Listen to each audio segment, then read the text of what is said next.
I haven't seen enough in these 3 games. There's still some questions as to plays in certain positions. The roster that is available to him I just don't think is good enough.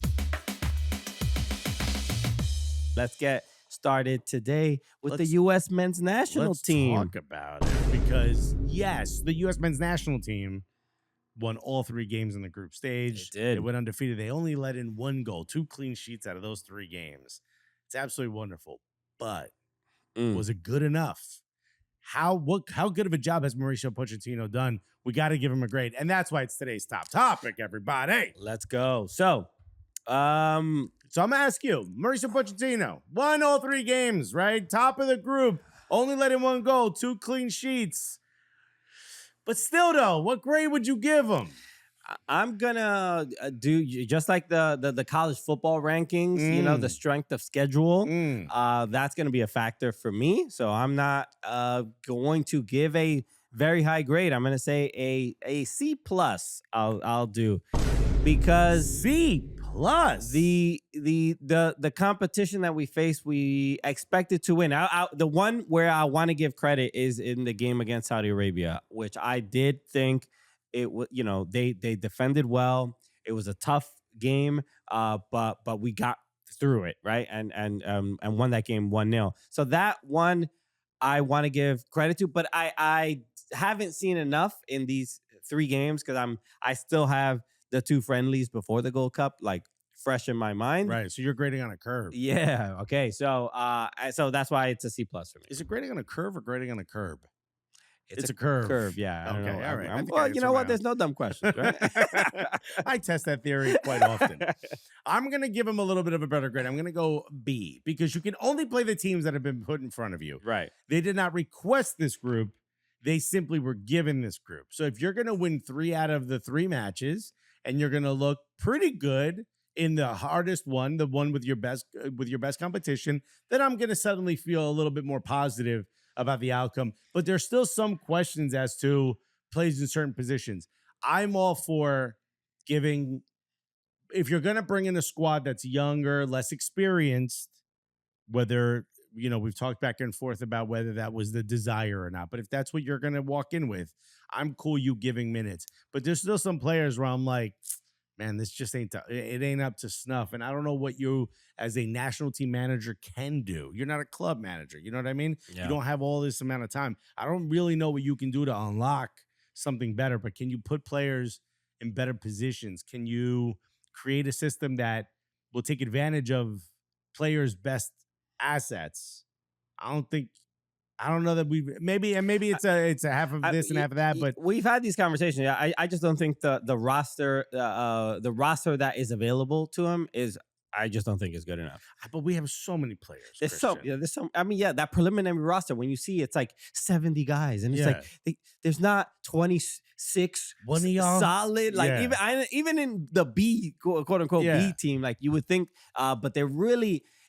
I think the drop off is pretty high from those that A team to the second one. There is, and I agree with you, but there's a section of player that didn't even make it on the squad, right? Like Tanner Tessman is a good example. Yeah, for some reason not in the squad. Where I'm like, I know he better than some of the other options available. Sure, but then there's also if Tanner Tessman is there, do you really think the game looks that drastically different? No, and I'd say that about a lot of the players that are not there, and even with some of the players that are on the bench. Like, there's not really somebody that's definitively like, why isn't he playing? Why isn't he off the bench? Because I'm cool with Patrick Agyemang getting minutes and us finding really baptism by fire, right? Like really finding out what you really got in these moments.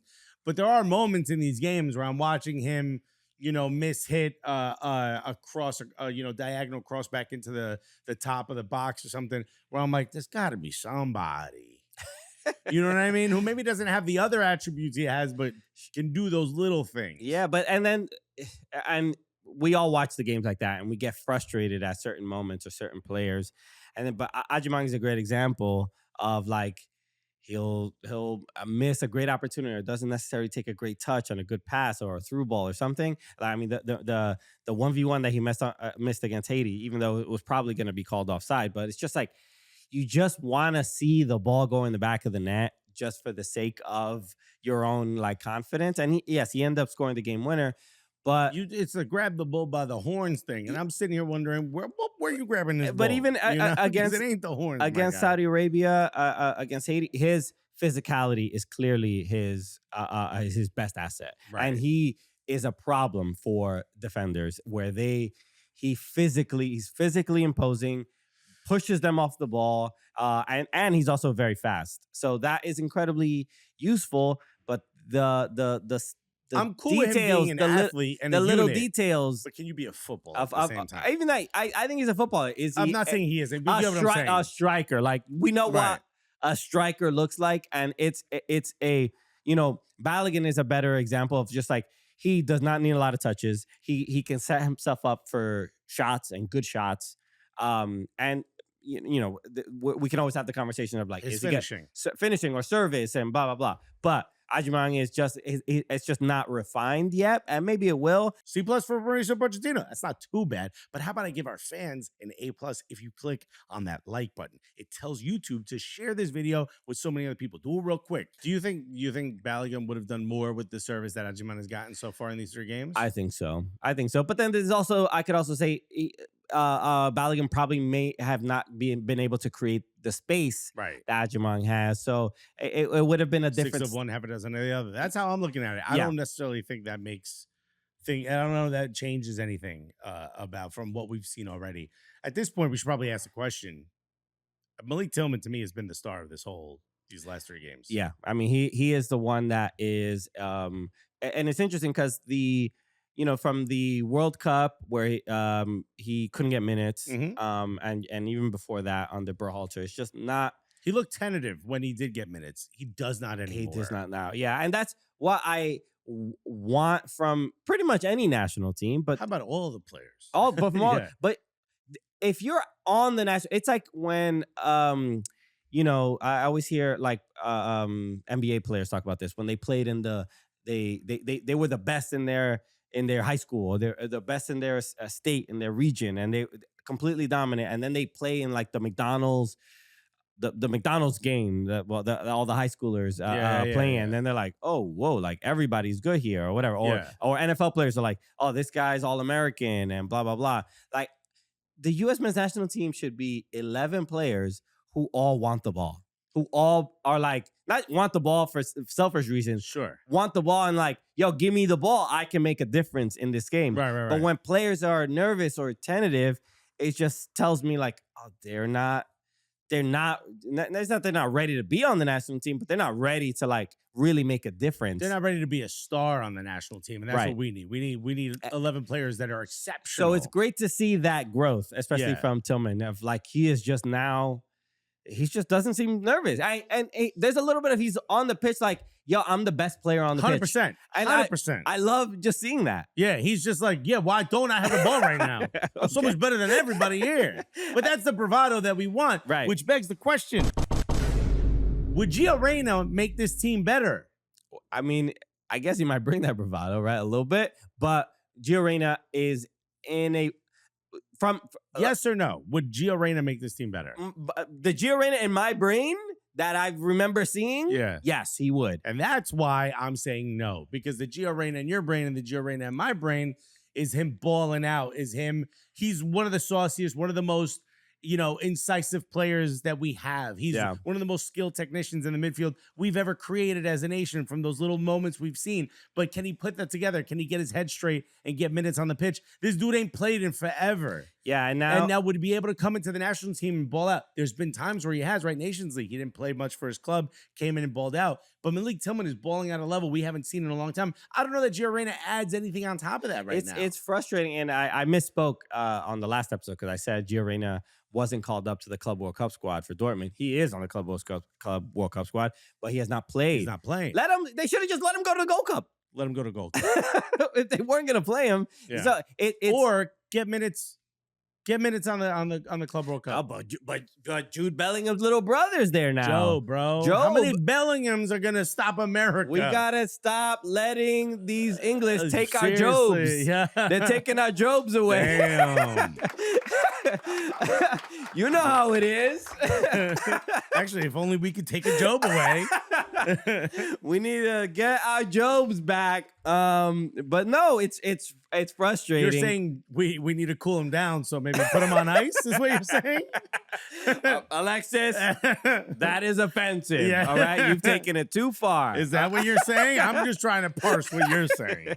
No, man, it's frustrating to for a player like that to not be able to play, in the Gold Cup, and we understand why, and then he's just not being used at all. Look, it screams like that there's bigger issues with Dortmund and between him and the club, and clearly they're gonna move on from him.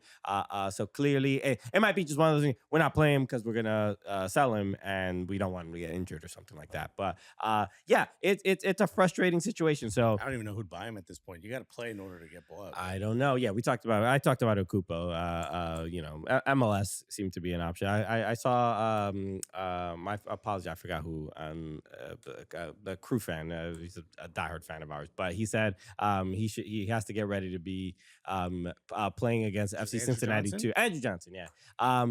But he had retweeted something about Dortmund, because of the heat wave that's happening on the East Coast. Dortmund, in their previous game, I forgot who they played against, but the players on the bench watched the game from inside, from in the locker room, because they obviously didn't want to be completely destroyed when they actually got called in, which is just a fascinating way to experience a game that you're going to be a part of. Yeah. It's like we were watching a game on TV and they asked us to get in there. We're like, what? No, what?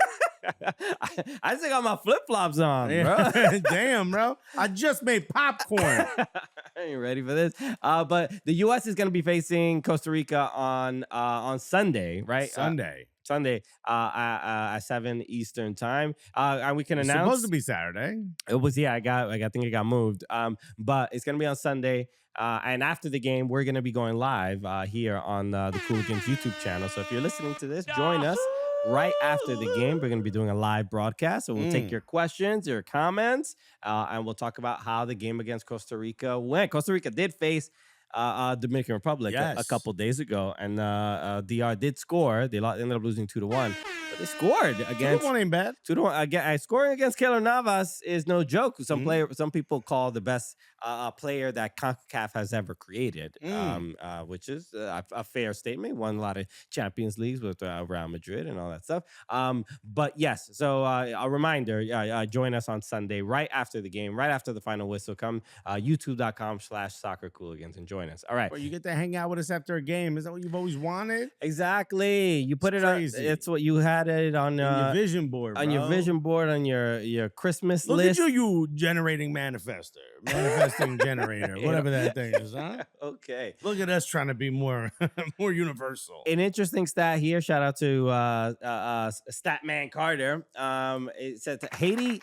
So it's been a while since Haiti scored in the first half of a competitive match against the U.S. men's national team, and they had that goal that they scored. Obviously, Matt Freese gave the ball away. We can talk about what led to giving the ball away, but the last time that happened in the first half of a competitive match was 1969.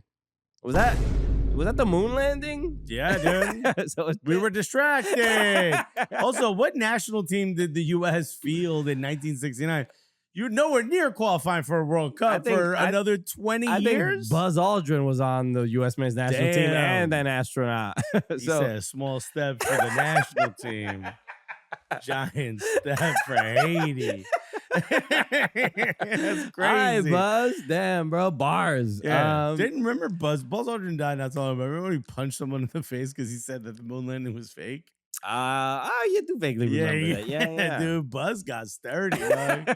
Don't take his accomplishment away, bro. So, he straight punched through right in his mouth, bro. So Haiti, so first goal in the first half for a very long time. I don't think it's really anything to be that embarrassed about outside of like, it was just it was a hot ball from Tim Ream. That's what I'm saying. All right, so look, I'm not going to sit here and say that Matt Freese is not to be blamed. Yeah, there's some accountability, some responsibility there. Simply for the Haiti player getting the ball in the position he did, whether he could have done a better job of defending that. I think he was trying to, defend the near post, and then you got caught with a curler. What are you going to do?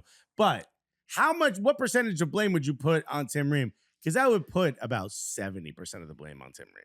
I think that's a bit high. I'll put 60. Nah, he sent him a squibber, a squib ball. It was a little bit, squib kick. It was bouncing. It was bouncing, and it had English on it, bro. Yeah, so and I think it caught Matt Freese in it looked like he was he wanted to pass the ball to John Tolkien. John Tolkien, who was open. This was a smart decision. On his on Matt Freese's left foot. He's not left-footed. And he got a left It was like, he couldn't decide whether to take some sting out of the ball and take a touch or immediately pass it. And you could tell the decision he ended up making was he was under pressure, so I don't know that a touch there would have helped, but he didn't know what to exactly do. So because he didn't pass it with any force. Yeeting it into the row Z would probably is the best decision there. Exactly. A solid yeet would have been the right move. Hit him with a fuagata in that moment and you good. But the decision to pass to Tolkien, I don't think is a bad one.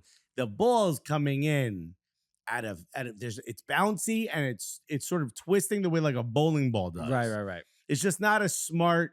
It wasn't a great pass to him. Yeah, and look, we all learn some hard lessons sometimes, and that was one of them. But one time I said, I don't care, to my mother. Learned a rough one, that boy. I hope Matt Freese doesn't talk to Pochettino like that. I said, bro, chocolates don't taste good, bro. So I mean, it probably for some people called into question because I already saw a lot of the tweets. I get Matt Turner in there, and the unfortunate situation for Matt Turner is that he has not played. Well, and hold on a second. This man has given up 1 goal in 3 games. Get Matt Turner in there. Everybody relax. I mean, you know how the internet is, bro. Matt Turner got some burners, bro. Matt burners, bro.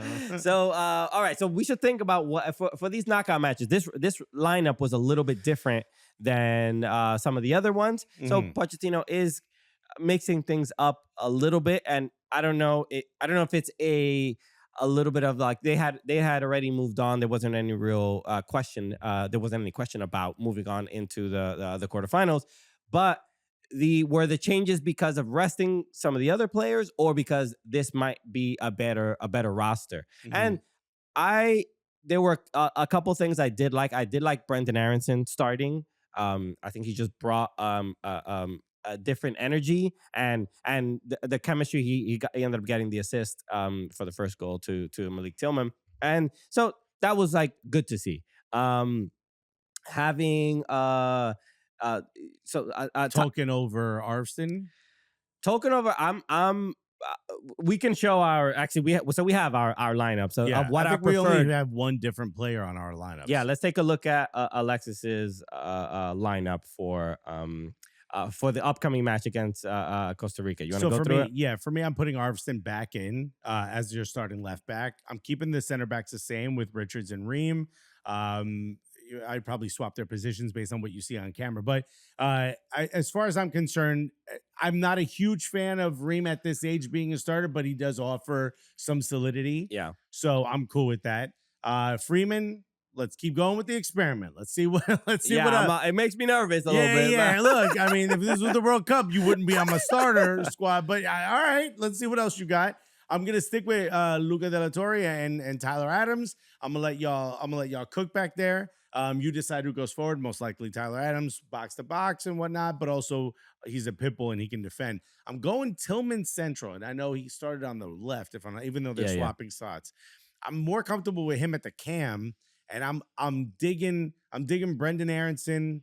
I'm digging Jack McGlynn, and I'm digging Ajiman. What are you gonna do there, right? Okay. Ajiman is getting a little bit more run out. All right. And let's look up my roster because there's not too many differences except the back line basically is all the same. Arvston on the left, Freeman on the right, Richards, Ream, Matt Freese. I'm also looking at Matt. That's Matt Turner's face, but Matt Freese's name.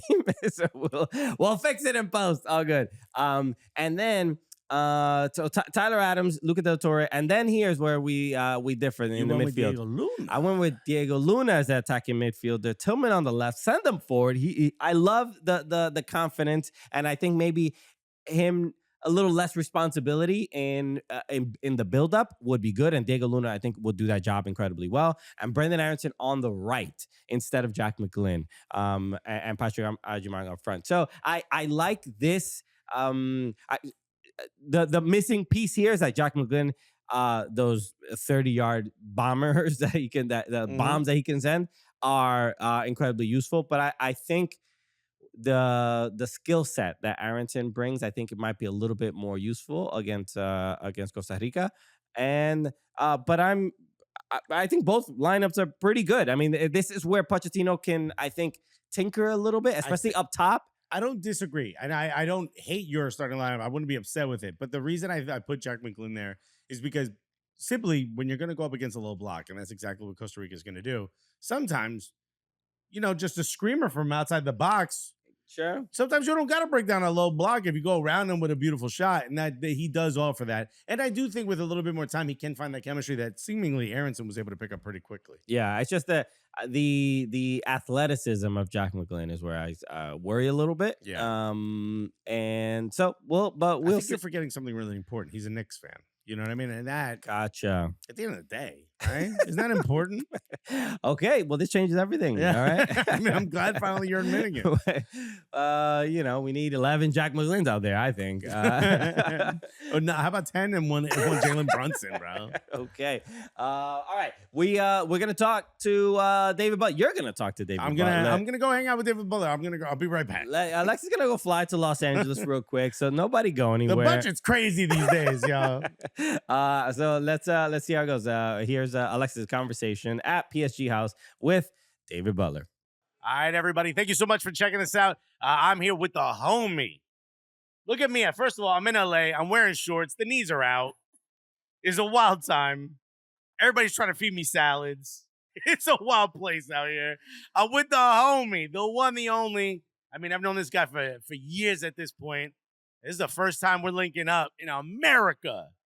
Bruh, he had to bring the whole squad to America. The one, the only David Butler, everybody. Hey! What's good, man? What's good? Bro, your come up is crazy. I admit it is. Even I am like, I can't believe I'm here. This is how important it is for me that this is happening to you. I picked on national television. I said, while PSG was out of basically the league phase, close to getting bumped out, I said PSG is going to win the Champions League. And That's people were huge. like, yo, you crazy. I said this, and I had that in the back of my head. I was like, bro, I told you the whole time it's happening. I said, I told you. And then the moment that I knew the whistle was about to blow, because it was kind of a blowout, the first thing I thought about was you. And I said, bro, I was wrong. PSG didn't win the Champions League. My God, David won the Champions League. Talk to me about just that moment when that happens and like you're associated with now. Yeah. That's got to feel different than all the other times you've watched a Champions League trophy get lifted. It was incredible, man. It was incredible. I mean, my position for all the Champions League matches is just behind the goal that PSG is attacking. And through the beginning of the season, when the team was kind of losing all those games, it was like, whoa. I mean, they're playing really well, but they're still losing. And I remember when we went through against Brest, it was 10-0, okay, whatever. After that, I told my friends, if we beat Liverpool, PSG will win the Champions League. Some of my friends, I mean, they're football fans in the States. They could be football fans in New Zealand, Amsterdam, whatever. They're going, that's a hot take. That's a hot take. But I just felt confident in it. So They thought you were bugging. yeah, they thought I was bugging. They're like, are they listening to your phone call right now, dog? It was good. Like, are you just biased? I said, nah, I actually believe this because PSG is playing some really good football. Anyway, at the end of the season, when it happened, when the final whistle actually went, to be honest, during the match at 2-0, so I've been here at PSG for 3 years, so I've seen when PSG has gone 2-0 up in some matches, or it looks like PSG is about to go to the next stage, and something happens and they lose. So when they were 2-0 up, I'm sitting there with my colleague. We're both behind the goal, and we're like, not yet. At 3-0, we're like, oh, shit, is this real?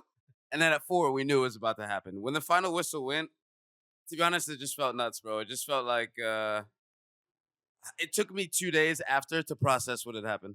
And that was my next question, because I had a moment in 2021. I was in London, watched the NYCFC have a playoff game. They win, go to the finals. I'm thinking, oh, that's crazy. The club reaches out to Christian and I and said, we want you guys to come to the final. They were going to give us GoPros and do like from the stands. I'm like, all right, yeah, but I'm in London. And they're like, can you get here? I was like, yeah, I'll be there. I fly to New York, 8-hour layover, switch my bags, go straight to Portland. I get there like 3 hours before the match. It's crazy, right? The game the game, obviously, New York City FC wins. I'm like, this is amazing. Next thing I know, I'm partying with the play. I'm like, That's crazy. I'm with the team. And that experience blew my mind. You're with like global superstars. Yeah. You're partying. The release from these players, the difference from like the super professional, everything for the pitch to that release when they win. What was that moment like? Obviously, you don't have to give me specifics, right? We keep some of that stuff. Some of that stuff ain't for the public. But what's that? What is it like seeing the people you see like, yo, this dude trains so hard every day. But right now, he acted a fool right now. To be honest, like I think the first moment was just kind of in the dressing room. And so first you celebrate on the pitch, obviously. And that part is like the fans are there. I mean, they're lifting the trophy. That part is already like, am I actually here? Am I actually seeing this? Did you keep some confetti? I kept something else. Now that my I'm gonna get in trouble. Yo, you're on work. You're at work right now. Saying this, I'm gonna get in trouble for saying this. Sorry, Loic. I had to keep. Loic is one of the bosses here. I had to keep something from the final, and I kept a Champions League bib by accident. I saw it at the bottom of my bag when I got home, but I needed to keep it. Yo, some of y'all don't realize. Sorry, Loic. The way a Latin mom treats her silverware is the way these clubs treat these bibs, bro. No, it's serious. If you even scratch the bib, serious. you're done. Like UEFA's like, yo, bring us back our bib right now. You know? But that was my souvenir. Besides like a photo, and I mean, just in the dressing room after the final whistle went, the celebrations are nuts. Everyone's standing up, chanting, singing, and then obviously you have an after party, and obviously I'm not going to go into details, but for these guys, like, this is a dream come true for most of these players. I mean, for some of the players, it's like, oh my God, I just want to play in the Champions League. You think about Pacho, it's his first season with PSG. I don't know if he played in the Champions League at all before this season. And to win it in your first season, like, just to see their release is crazy. That's what they picture when they're kids. Oh, exactly right. Like exactly when they're kids, they're scoring a penalty at the end of the Champions League or whatever. They're lifting the trophy, and they got that moment. It must have been crazy. I don't know. To win like that as well, 5-0. Like, I think for a lot of it's these almost players, too much time to know you've won Champions League. Exactly. Final. Yeah. Exactly. I would think, like, it probably would have switched in a lot of their heads after Liverpool when they won in penalties.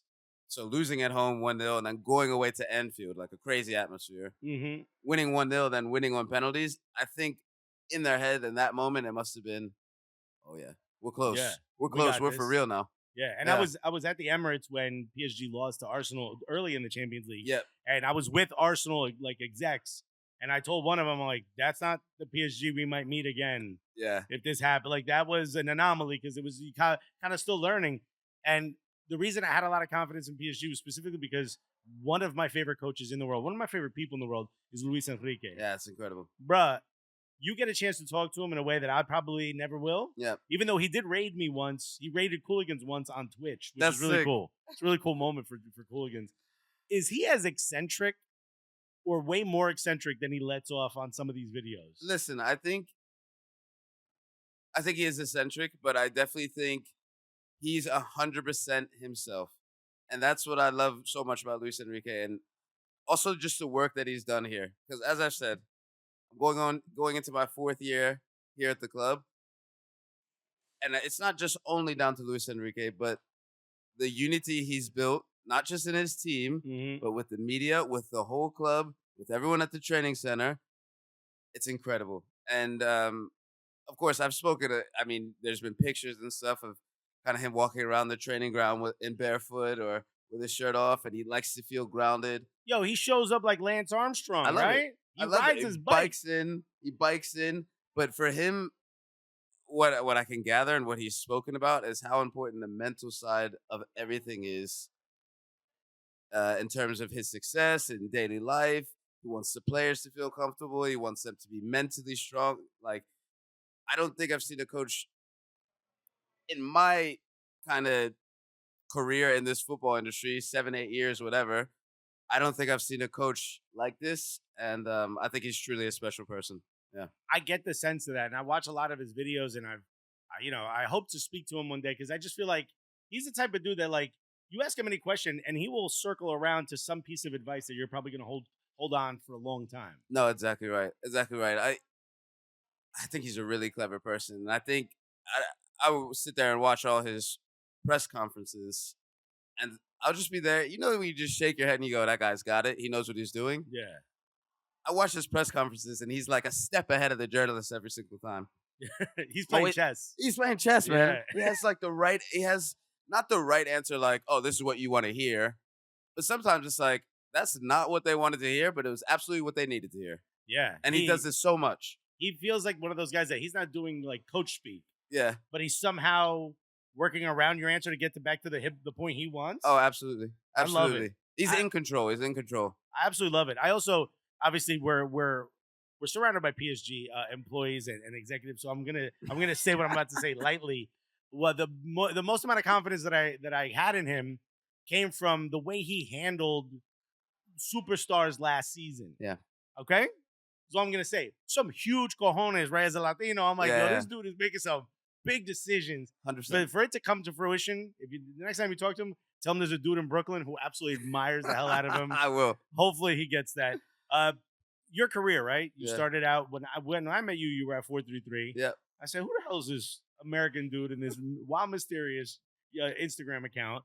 Obviously, you go to IX. You're at PSG. You've grown from talking to a phone to talking in front of stadiums, Yeah. and millions of people on lives. Talk to me about your career, dog. Like, what do you see next for yourself? Talk to me about your growth. Yeah. Career progression thus far has been crazy because as we would have discussed the first time that I came on Cooligans, I was not even meant to be in front of camera. It Yeah. wasn't my career path. You at want to all. go pro? I wanted to play footy. Yeah. I thought it was good enough. I didn't have the mentality, and to be honest, I didn't have the skill level to get there either. But You and me both, my guy. yeah, that's how it goes. You know, I just didn't even try though. You tried. You gave it an attempt. I was just about to blame my knees, and I have no injuries. But nah, I mean, I just didn't expect to be there. I was expecting to be just a marketing guy. And when I left the States, I basically said, "Listen, if I can go to one football match while when I move to Europe, I'll be happy. If I can work in marketing in football, I'll be happy." Both of those things have happened. It's been an absolutely crazy ride. I never would have thought that I would be in this position.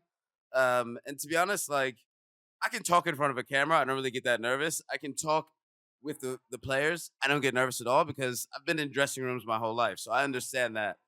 It's actually when I have to speak in front of, I was just telling you before, big crowds of people in front of a stadium, whatever. If I know that my voice and my face is over the speaker, I'm like, whoa, that's when I start to get a little bit nervous. So I don't know. I mean, it's really, really easy in front of a camera. It's really easy with the players, but I still definitely get nervous in front of crowds. Really? Yeah, definitely. Well, you saw the comedy show last night. That's when I'm most comfortable. Yeah, when I'm I on feel you. stage.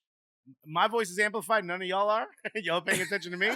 I'm happy, bro. That's my moment right there. I could do that for hours. That's so interesting. That's why I asked you that question after. Just like, how do you deal with the crowd? You know, if it's not going well, how do you deal with the crowd and just say, keep going? Have you ever seen?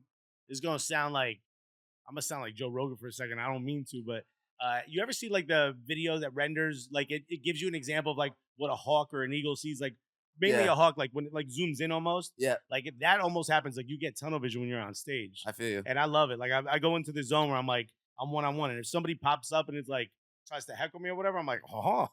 Here we My go. body's like, oh, I get to use all of these skills I've set aside for this moment right now. You have this thing where you not only are good in front of camera, but you build rapport with players so quickly. Mm. You seem like a fun dude to hang out with. I know that you are, right? I get to hang out with you, but you can see that on camera. Do you enjoy talking to players? Does that feel like a chore? No, that's the part I love, I would say. That's the part that feels most comfortable to me because I think the first thing I learned in this whole kind of industry with footballers was like, and so many people have now said it because this market, there's more and more creators and more people working with footballers.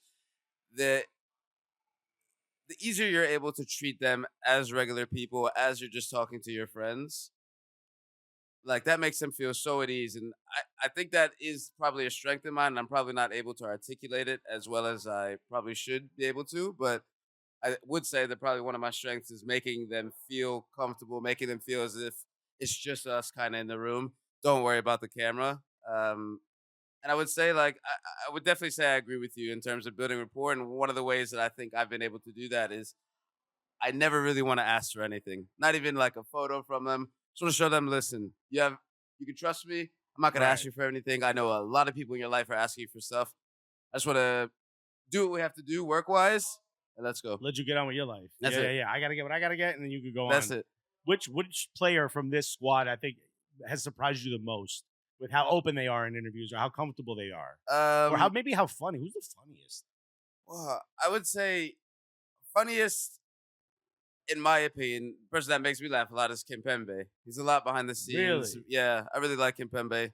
One of the players that surprised me a lot over the past 2 seasons has probably been Ousmane Dembele. Really? Yeah, He because seems pensive. yeah, he is. He is. Yeah. But he is pensive. He's super aware. He understands what's going on. But also, this is just my personal opinion. I would say he's grown into such a leader for this team. I think even when he came in after the transfer, it was, like I wanted to kind of. I said to him, "Hey, listen, I know a friend worked with you at Barcelona, Aviv, and told me to say hello, basically." And obviously, the first couple interactions with him, it was a bit reserved. Yeah. So I was thinking, I don't know. Well, he don't know you. Yeah, he doesn't know me. Yeah. And I was like, maybe I gave him a bad first impression type of thing. But after a while, as he started to warm up, what surprised me was I'm not going to say he took me under his wing, but he made it clear, like, yo, you're supposed to be here. I'm supposed to be here. Let's get along. Let's shoot the content we have to shoot. And I would say, like, that relationship with Dembele, just him and I, probably surprised me the most just because I was like, I'm also a bit reserved myself. So I was like, maybe he's not really feeling it. Wait, I'm just hold going to on. hang back. Are you gonna lie to people? You reserved? I'm a bit reserved myself. Low-key. Yeah. I think if you call yourself reserved, bro, I don't know if you know the definition of reserved. The fact that you and I get along shows you're not reserved. I'm about as type A as it gets. You know what I mean? I don't know how to. I would say I'm definitely an extrovert person, but I'm also at the same time introverted. You know what you are? You're one of these. I need to go recharge my battery. Yeah, 100%. I don't. I never have to. I'm like, I need to. My go wife off to is my like, side. my wife is a lot like you. You've met her before. We've hung out. She'll be the life of the party, and then she's like, all right, I'm in for 24 hours now. That's it. That's me. Not me. To I'm a like, T. yo, what's next? What's next? Nah, What's I next? can't do it. Yeah, I didn't get hugged enough as a kid, bro. You told me who's the funniest, or at least has the most personable. Mm. Who's the one player on this squad that after a loss and the team's like, yo, you got to get content. You're like, I don't want to bother them right now because they take this to the heart. Oh man, I would say I'm gonna guess. I'm gonna look at the camera and guess. Don't look at the screen. I don't know who you said. There are a few players I would not necessarily want to talk to after a loss. One would be the captain Marquinhos, obviously. Let's Did you go! say it? Let's go! Let's go, bro! I'm not trying to see him after a loss. Yeah, dude, he looks like it, bro. I feel like big smile on his face. Yeah. The moment a whistle's blown on a loss, I'm like, yo, that's a different person. No, man. I mean, Ashraf, I'm not trying to see these guys after a loss. I have a funny story. I don't know how funny it is, but it's not really that funny. But after the Champions League, we lost to Madrid at the Bernabeu. We won 1-0 at the Parc des Princes. We go to the Bernabeu. We're 1-0 up in that match. So we're 2-0 up on aggregate. Mm-hmm. Real Madrid, it was like 60 minutes in the game. I'm sitting next to my colleague behind the goal again. And I said, listen, if we make it to 65, we're through. I think minute 64 hits. Benzema scores the first one. I think it was Benzema or Vinny. I can't remember. Either way, they come back in the game. They win it. They win the tie. I remember this game. This was probably the most awkward moment. This is after a loss, yeah? So we go to the airport. We're flying back to Paris that night. And for some reason, this night, the players and the coach go on the plane before us. So the staff is entering the plane after the players. And for me, I'm known as like the funny, smiley guy on YouTube, right? But here we have all these players sitting on the plane. like fully disappointed after a loss. And we're talking a loss in Champions League. They didn't lose to like La Havre. Right. You know what I mean? No disrespect. But what I'm saying, they just lost at the Bernabeu in the Champions League. This is a huge After being up. Right. So my whole thing, as we're speaking about not wanting to see players after the loss, if I could just paint the scene for you, I'm not going to name names. All of these stars are on the plane already. So I get onto the plane. I look up and I see all of their heads like sitting in their seat. I'm just like, do not make eye contact with a single person. Bruh. Straight down like this. You just look at my own feet as I walk past these dudes. This was the most awkward, like, 30 seconds of walking in my life. But I just kept my head down, no smiles. It was just like, just get me through it. So you definitely just don't want to see these guys after a loss. They're competitors. They want to win everything. Yeah, I think it's hard to explain how competitive these dudes are. Yeah. All players, like, I get to hang out with a lot of the women's national team players, a lot of the dudes that are playing for New York City FC or the men's national team, and most fun, free-loving. Everyone's having a great time. They know I'm a comic, so they're like, oh, if I can make a comedian laugh. Like, I have really great relationships with a lot of these players. The moment there's a loss, Nope. it's like, you ever be at your boy's house when you were young and they got in trouble in front of you? You know, like, they don't want to look at you. You know what I mean? It's that feeling of like, oops. I saw that. Do I leave? Do I stay? What do I say? Do I hug you? Like, Exactly. Tell me what to do now, because I don't know what to do. It's such an awkward. That's hilarious to have to get on that plane. I guess obviously besides Champions League, right? What's the fun part? Is it the beginning of the season, middle of the season, or do the players kind of maybe a little bit distance up front during the beginning of the season, maybe training, like the preseason? What's the funnest part of the job? I would say definitely the business end of the season when the matches start to really matter. Yeah. Because preseason and the tours are a lot of fun because obviously they're there to work, but you have the moments of relaxation as well. You have the moments where it's like, things are good, we can celebrate a bit. Those parts are really, really fun. But it's definitely the business end of the season when the matches start to matter. Because then at the beginning of the season, it's kind of like, listen, this match matters, and okay, of course, you're speaking with emotion, and I can present with emotion as well.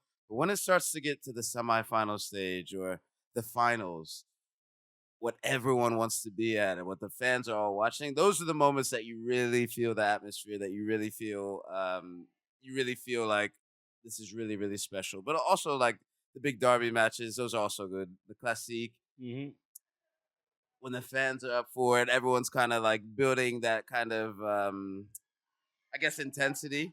Those are the fun moments for me. Nice. What's your favorite away day? Ooh. Favorite away day for PSG.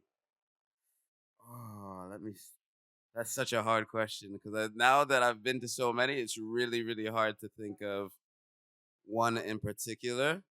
I would say this whole season in the Champions League away from home was really, really fun because obviously I'm the English-speaking host, so obviously I watch a lot of Premier League.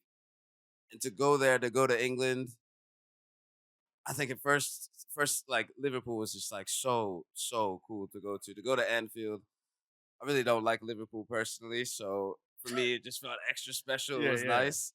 And then Arsenal, all my friends are Arsenal fans, so that was also kind of nice. And then Villa as well. It was just, I would just say, like, the whole away experience against the English clubs in the Champions League this season was it for me. Cool. I want to leave you on this because you've been awesome with your time. I know you're busy as hell.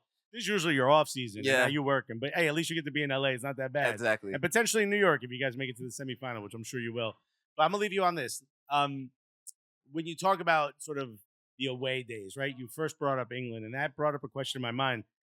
Some of the things you hear from English fans sometimes about leagues that aren't the Premier League. Yeah. It's hilarious. One of the knocks against Ligue 1 is the fact that they call it a farmers league. Yeah. To see a team that didn't have the Hollywood FC, this was built in the vision of the PSG fans. They wanted people that were Parisians. They wanted people that represented them on the pitch. Luis Enrique gave them that. Yeah. To have that team go to places like Anfield, go to places like the Emirates, and beat those fans, beat the teams that those fans root for, that call Ligue 1 a Farmers League.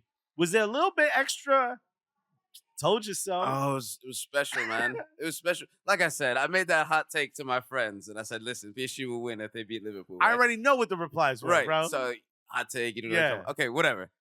So that was special. I think also just for the club to put PSG on a map in that way. That's like, listen, this team deserves respect because they played different in a lot of those matches as well. Mhm. They didn't play the same against Liverpool as they did against Arsenal, as they did against Villa. All those matches were different, and some of those matches they had to win really, really ugly. So I think for the club, for the league, it was special. I think even myself, I've been surprised by the league myself because I think it's one of those leagues where the players leave Ligue 1. It's probably the league that transfers one of the best in the world. Like, if you're playing Ligue 1, you can go to La Liga, you can go to Serie A, you can go to the Facts. Premier League, you can go to Bundesliga, and you're ready because the league is so, so physical. So, yeah, I mean, obviously happy for the club, happy for the league, and PSG is for sure on a map now. And for me, it's also just really, really special now to be here in the States for the Club World Cup. And when I first came to PSG, obviously my family would say, the team in Paris, okay. But now it's my son or my grandson or my nephew works for the best club in the world at the moment. And that's just so special. That's awesome. My mother's never seen me perform stand-up. She doesn't care. Oh, really? No, she tells people I'm still looking for work. So the fact that you get that moment is a beautiful thing, man. That is a beautiful thing. David, thank you so much for hanging out. Where can people follow you? Where can people see you hanging out in all these beautiful European cities? Absolutely. I'm David the host on IG, and besides that, I'm on all the PSG channels. Nice. Yeah, you can't. If you follow PSG on anything, you can't miss them. Thank you so much for your time. Easy, bro. Real quick, yes or no? Did you get dots on this trip? Dots? Yeah, you said that was your favorite candy. Oh my God. The way that you just brought that up, I haven't had dots yet. That's so crazy. I haven't had dots yet, but I will. I tried to get them for you this morning, bro. I was going to surprise you. I didn't get a chance. All right, we got to get him some dots. Thank you for hanging out. Shout out to David Butler. Thank you so much What for a great guy. joining us. Shout out to everybody at PSG for helping make that happen. Okay, Alexis doesn't. I pointed. Alexis pointed for all the audio listeners. Yeah, he You know, doesn't want to. just to keep y'all involved on what we're doing out here. I wasn't there, and I'm yeah. thanking them. But Alexis, We're becoming a mime show pretty soon. so yeah, shout out to David. Thank you, PSG. All right, let's. David's a lovely fella. All right, let's talk some transfer news in today's transfer roundup. So, Florian Wirtz, it is official. He is going to Liverpool, and For how much? for a whole gang of money. Yeah. What's the final number, Carter? It was like 108. no 1/3. As far as euros, I think it's 116 million euros. 116. What's that in pounds? Do we know? So it should be a little less, obviously. it should be less. So so this is an interesting thing. I don't know if you followed the conspiracy theories around this Florian Wirtz No, but signing. hit me. So basically, who owns Liverpool? FSG, yes, Fenway yes. Sports Group. Fenway Sports Group just traded away their best player, Devers. What's his first name? Rafael The Devers. Boston Red Sox. Yes. So obviously, Dominican leaving Boston, it's very difficult. Yeah. It's like basically one of the It's your capitals. second home. It's one of the capitals of the Dominican Republic. So, but Devers, everybody understood he was part of the World Series winning team a couple years ago, and he is just one of the most important players. He's a player you build your team around. Mhm. Same thing with like Mookie Betts, who's at Boston. But the conspiracy theory is that the only reason they were basically able or are making the investment to sign Florian Wirtz is because they traded away Rafael Devers for basically nothing. And FSG is saying, hey, World Cup is coming next year. It looks like the tide is turning as far as the popularity of soccer or football, even in the United States, that they are investing more in that than they are in their baseball team. Wow. So that's why when Liverpool notorious for not spending lots of money. So are they going to change their name to Anfield Sports? Maybe. So that is what's been going on. I feel like this has happened before, right? Didn't they? Wasn't the rumor that they traded or couldn't sign Mookie because of this? I don't know. It could be related. Yeah. Okay. Yeah. Carter's saying. Carter has a mic. He's not going to speak, but He hates speaking. our producer, for some It's reason insane. he believes that there must be some coordination or somebody, some directive Yeah. that everybody, the higher ups at Yahoo are like, do not, you bet, Carter. Right. When I hear your voice on that podcast, Right. It's not why we hired you, bro. But yes, Bob Yahoo was like, don't you ever dare. The whole Yahoo family. Anyway, Please let this man speak. What is it? You get a bonus after 5 words? And they're like, you got it. Stop Keep at 4. So, but no, I mean, obviously, this is it's not even. I think Florian Wirtz is good. I don't know how. He's incredibly good. He was also the best player available. Okay. That was like very obviously going to transfer. So as far as I'm concerned, great job, Liverpool. You've made yourself stronger in light of everyone else. I give credit because usually if it was Florino, if it was Florino, oh my God, Vertinho, bro, we'd be like, we would be like, of course you drop 100.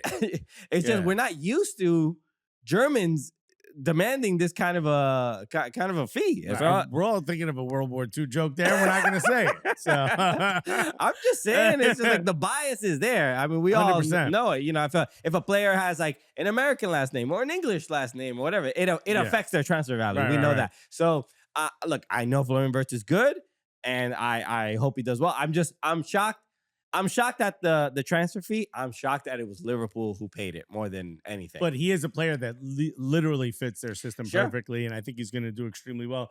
Can he live up to that money? I think that's left to be seen. Yeah, and then the other one is Mark Gahey from Crystal Palace, center back, English international. That's a rumor. That's a rumor. So that's not done yet. There's a couple rumors here. So this one is okay. So if Frimpong. Kirkes, right? Wirtz, and then possibly Gahey. Gahey, it looks like they are probably getting him because they're having contract issues with Kwanzaa, Jaro Kwanzaa. And so you can see obviously more of a backup piece, you would imagine. Gahey could potentially be the starter for England. I don't think he's a backup. I don't think so either. Yeah. I don't. This is also one of those things of like why Gahey would even go. Maybe he would get more money, but I think he would get less playing time because, to me, it's pretty locked up with Virgil van Dijk and Konate. I don't see who's getting in between those. But obviously, there is a fair amount of playing time because of all the competitions that Liverpool in. So that could be a possibility. Next up, Zubimendi to Arsenal. This is this guy. Here we go. We're waiting for Arsenal to confirm. No one's made it official except for Fabrizio Romano and whoever he got that from, because we taken some other people's tweets. But Zubimendi, I think Zubimendi in the midfield is a smart choice. I just think he's one of those players that does a great job. But I also think Arsenal fans are like, okay, cool. Yeah. So like if you told your mom like, yo, I'm really hungry, and she's like, yo, I got a new vacuum, you'd be like, awesome. I'm really excited for you. Are we eating the vacuum? Yeah. I'm really excited for you and your Dyson. But what's up with that sandwich? Yeah. Like right now, clearly a striker and a left winger are top of the list for Arsenal fans. Yeah. Did you see the rumor of where Martinelli might go? I heard Bayern. Bayern. Yeah. Just like, all right, live your best life, dog. I know Alexis is happy. I got no problem with that, bro. But that's impressive. That is impressive. As long as Arsenal has someone to back it up. And now I made two hot takes when I was in LA, right? One of them is that I would rather have Rafa Leao instead of Martinelli. Okay. On the left. I just think he's a much more of a dynamic player. Yeah. And the things that Martinelli seemingly is afraid to do or has sort of lost touch with that ability, Leao has in spades, right? The kid's just good. Yeah. I'm sorry I cursed there, by the way. I'm sorry. Carter, you can't speak, but you're going to remove that. But also, Osimhen. Imagine Osimhen on the left, Šeško up top, Saka on the right. Bro, it's crazy. I don't love it. Osimhen needs to be in the middle. I don't see him. Dude, he's good off the left as well, bro. All right. Also, Šeško and him could swap throughout the game, bro. Okay. I think it's automatic. All right, we got another delusional Arsenal fan. I mean, yo, this is the first time, long time. I'm going to suggest a trade, and then I'm going to hang up and listen to the ends. Okay. Welcome to Talk Sport. Yo. All right. Paul Pogba to Monaco. This is being reported. I don't care what team it is. It's just Paul Pogba being back. Yeah. I mean, I'm happy to see Paul Pogba playing again. I really wish I believe there were talks, and I don't know how close they were, but to DC United, which would have been another just a fun introduction to the league, and just to have Paul Pogba in Major League Soccer would have just been so fun. So him going to Monaco, obviously in France, it's Monaco, France. It's technically its own country, or right? its own commonwealth or whatever. But that has to be. It's one of those this is where we funnel our money to just. Oh, buddy, you know, players who play for Monaco pay 0% tax. Lovely. Let's get on Monaco. Is what I'm saying. Bro. The Cooligans. Yeah, buddy. Ooh la la. Let's do it. So seeing him back would be lovely, and him playing in Ligue 1. He just needs to get back. He needs to get minutes, and that's all I care about. We just want to see what he still has. The game's better with him in it, and he's what, 32? I don't know how old he is. Our producer, our mute producer, is gonna. We muted his microphone. Our mime producer. Spot on there. Alexis is 32. 32 years old. You got 2-3 years left because he hasn't played in a while. Sure. Yeah. Sure. If he could stay healthy, that'd be great. What about Tottenham bringing in a big name? So this is another rumor that seems pretty interesting. Eberechi Eze to Tottenham. There's part of me that I think, especially after the FA Cup and seeing his success, seeing his cousin on SNL wearing his jersey after seeing his other cousin on our show, and watching him play. He obviously scored the only goal in the FA Cup final, and he is on, I think, the precipice of something big, whether that's going to a new club, whether that is playing in Europa League with Crystal Palace or whatever. There's something about Tottenham, with all due respect to our producer. There's just something about where it's just like, no, this is not where you take. This is not your next move. This is not the next step. This is going to sound crazy to Carter. Is Tottenham a step up from Crystal Palace? On the table, no, it's a step below. Technically, sure, but I mean, I know you hate the argument of bigger club. Yeah. But is that a step up going to Tottenham? I don't think so. Not at the moment. Yeah, I mean, look, you play in Champions League. Champions League versus Europa.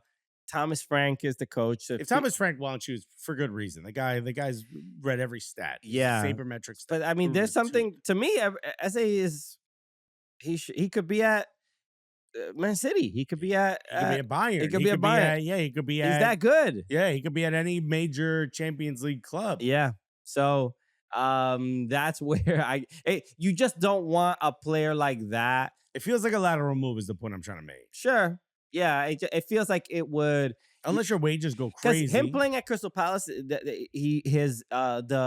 demands are not the same, right? The pressure is not the same. Right. The scrutiny is not the same. And he would face that at Tottenham, and then it would be in like a really negative spotlight because of every Tottenham blah blah blah and all the stuff. Right, it's a very pessimistic viewpoint. Right. And I just feel like he just seems like such a happy guy. Did you see the video that he did with that kid that does the quick shuffle? Yeah. And I saw how much he was giggling and laughing. Yeah. He's not going to be doing that wearing a Tottenham shirt. You can't giggle in a Tottenham shirt. No, you can't giggle, bro. You're not allowed, bro. There's a dark cloud over your head.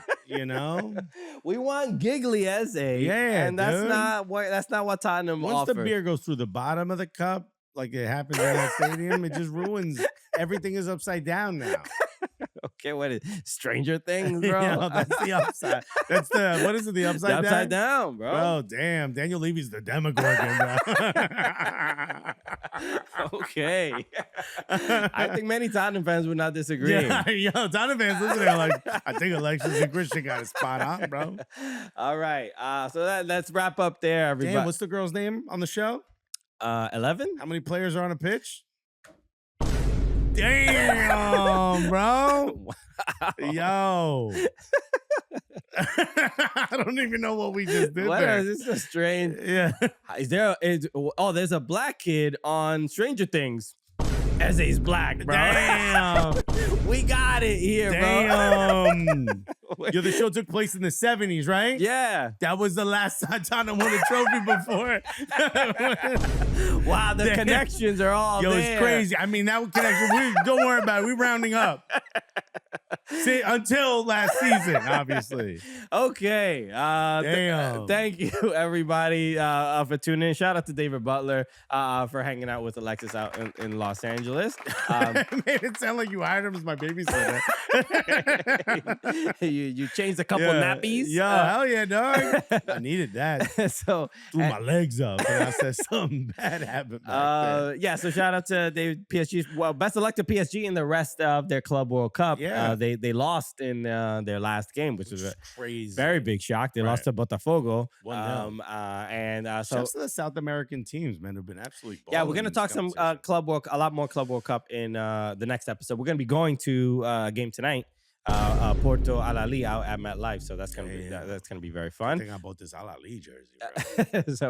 So we'll talk about that experience, and we'll talk about the completion of the group stage for the Club World Cup on Thursday's episode. So make sure you tune in for that as well. All right.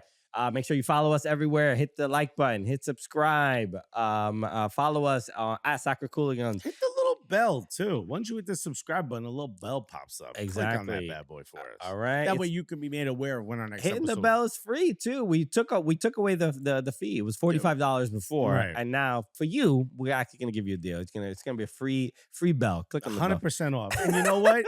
Honestly, it's such a good discount. You should probably just send us $45. Just out of guilt. Yeah, that you're getting such a good deal. 100%. All right. You know when you get like a free thing at a restaurant and then you tip while heavy, so it's Yeah. like you paid for it anyway? That's the move. All right. Do that. All right. And follow us on Instagram at Soccer Cooligans, Blue Sky as well. And remember, Sunday after the USMNT against Costa Rica match, we're going to be here in studio doing the show live for you with Yahoo and the crew. So come through. The whole crew quiet though. Yeah, nobody allowed to talk. Shush. You ain't talent. Yeah. No eye contact either, bro. We're gonna act like the divas everybody thinks we are. And I know I requested a bowl of red M&Ms, but if I see a red M&M, someone's getting fired. Okay, I'm not allowed to change my mind. Damn. What you saying? I'm a monolithic thought? All right, we'll see you on Thursday, and we'll see you Sunday for the live show. Thank you, everybody, for tuning in. Peace. Love you guys.